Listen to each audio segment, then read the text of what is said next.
আমরা ইলিশ রপ্তানি করেছি, এই উপলক্ষে কি আমরা ভারতে যাতায়াতের জন্য যে আমাদের ভিসা প্রক্রিয়ার একটা বিষয়, এটা সহজীকরণ, তেমনটা হবে কিনা। আমি একটা সূত্র থেকে পেলাম খুব খারাপ একটা সংবাদ, যে পুজোর আগে সম্ভবত ভারতের ট্যুরিস্ট ভিসা ওপেন করবে না বাংলাদেশিদের জন্য। রাজনৈতিক একটি অস্ত্র বাংলাদেশ ভারতের মধ্যে, সেটার নাম হচ্ছে ইলিশ। ইলিশ মাছ নিয়ে দুই দেশে যে রাজনীতি হয়, আপাতত সেটার অবসান হয়েছে, অর্থাৎ বাংলাদেশ থেকে ইলিশ ভারতে যাচ্ছে। আমি একটা সার্চ দিয়েছিলাম, জাস্ট লিখেছিলাম ভারতে ইলিশ মাছ রপ্তানি, দেখুন অনেকগুলো লেখা এসেছে। ভারতে ইলিশ রপ্তানি না করার সিদ্ধান্ত থেকে সরে আসলো সরকার। কেউ কেউ বলেছে দুর্গাপূজা উপলক্ষে ভারতে ইলিশ রপ্তানির অনুমতি দিয়েছে। ভারতে ইলিশ মাছ রপ্তানির অনুমতি দিল সরকার। বাংলাদেশ অবস্থান পাল্টে ভারতে ইলিশ রপ্তানির অনুমোদন। মানে এক একটা দুর্গাপূজায় ভারতে যাবে ৩,০০০ টন ইলিশ। মানে এক একজন এক একটা শিরোনাম করেছে। এই ইলিশটা হচ্ছে রাজনৈতিক একটা অস্ত্র। এর আগের সরকারকে বলা হয়েছিল তারা ফ্রি ইলিশ দিয়ে দিচ্ছে, ভারতকে সব ইলিশ দিয়ে দিচ্ছে, যার ফলে বাংলাদেশে ইলিশের দাম বেশি ছিল। কিন্তু এই সরকার তো ইলিশ দেওয়া বন্ধ করে দিয়েছিল, তারপরে ইলিশের দাম কেন কম ছিল না?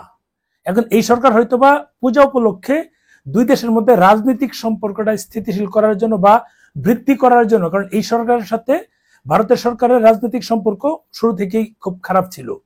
কারণ প্রধান উপদেষ্টা থেকে শুরু করে যারা উপদেষ্টা মন্ডলীর সদস্য ছিলেন এবং যারা আন্দোলন করেছে, রাস্তায় আন্দোলন করেছে, এই রাস্তার লোকগুলো সহ সবাই যেভাবে ওদের গলা চেপে ধরতে চাচ্ছিল, 7 সিস্টার আলাদা করে দিতে চাচ্ছিল, ইলিশ মাছ যাবে না, আর অনেক কিছু ভারত নিয়ে অনেক কিছু বলছে, তারাই কিন্তু আবার ইলিশ রপ্তানি করছে।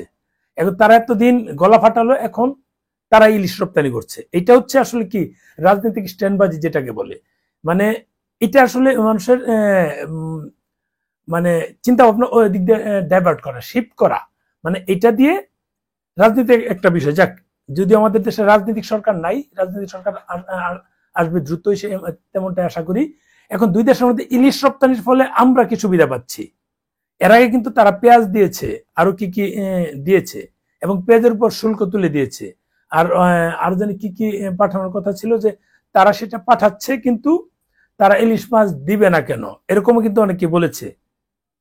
এই জিনিসগুলো মানে সম্পর্ক দুই দেশের মধ্যে বৃদ্ধি পেয়েছে। যে এতক্ষণ যে কথাগুলো বললাম, এটা আগের কথা ছিল, বর্তমানে কিন্তু সেরকম নাই। তারপরে দু একজন উপদেষ্টা আছে, প্রধান উপদেষ্টা না, প্রধান উপদেষ্টা একেবারে পুরোটাই চেঞ্জ। যে শুরুতে যেরকম বলেছিল, বিদেশে একটা মানে চ্যানেলে একটা সাক্ষাৎকার দিয়েছিল, সেখানে বলেছিল বাংলাদেশের যদি কিছু হয় 7 সিস্টার মানে স্মুথলি চলবে না, যাবে না, এমন একটা মানে ইনডাইরেক্ট একটা হুমকি দিয়েছিলেন। এটা উনি শপথ নেওয়ার আগে এটা বলেছিলেন। এটা নিয়ে আমি পোস্ট দিয়েছিলাম, আমাকে অনেকে গালি দিয়েছে। তারপর যখন প্রত্যেকটা টেলিভিশন চ্যানেল পত্রিকা এটা নিউজ করলো 2 দিন পর, তখন কিন্তু সেটা আমাকে গালি দেওয়া বন্ধ হলো।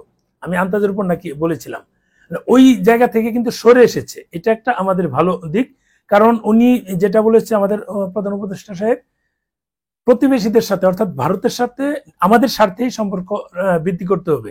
এখন মূল বিষয় হলো যে এই ইলিশ যাচ্ছে, ওরা আমাদের অনেক জিনিস দিচ্ছে, এই যে বাণিজ্যিক সম্পর্কটা বৃদ্ধি পাচ্ছে, এতে কি আমাদের মানে ভিসার ক্ষেত্রে কি কোনো প্রভাব পড়বে কিনা, ভিসা আমাদের আসবে কিনা? অর্থাৎ আমরা ৩,০০০ টন ইলিশ ভারতে পূজা উপলক্ষে সাপ্লাই করছি বা দিচ্ছি বা এক্সপোর্ট করছি বা যাই বলি, আমরা তো ফ্রি দিচ্ছি না, টাকা দিয়ে দিচ্ছি। তারাও যখন আমাদের পণ্য পাঠায়, ফ্রি পাঠায় না। তাদের যেমন ইলিশের প্রয়োজন, আমাদেরও কিন্তু ওই প্রোডাক্টের প্রয়োজন। ও ক্যাসলিং হয়, আসা যাওয়া হয়, আমরা বেশি আমদানি করি, তাদের ওখানে কম রপ্তানি হয়। দুইটা ব্যালেন্স হলে সেটা আমাদের দেশের জন্য ভালো হয়, কিন্তু লেনদেন বা যোগাযোগ থাকতে হবে। এখন আমরা ইলিশ রপ্তানি করেছি, এই উপলক্ষে কি আমরা ভারতে যাতায়াতের জন্য যে আমাদের ভিসা প্রক্রিয়ার একটা বিষয়, এটা সহজীকরণ, তেমনটা হবে কিনা। আমি একটা সূত্র থেকে পেলাম খুব খারাপ একটা সংবাদ, যে পুজোর আগে সম্ভবত ভারতের ট্যুরিস্ট ভিসা ওপেন করবে না বাংলাদেশিদের জন্য। মানে পুজোর আগে ওপেন করবে না। যদি এটা হয়, তাহলে ওয়েস্ট বেঙ্গলের 12টা বাজবে। কারণ এই রিলেটেড অনেকেই এখানে কেনাকাটা করতে যায়, অনেক লোকজন যায়। আমাদের হিন্দু সম্প্রদায়ের যে ভাই বোনেরা আছে, তারা কিন্তু আত্মীয় স্বজনের কাছেও যায়, তারাও এখন যাওয়া কঠিন হয়ে যাচ্ছে।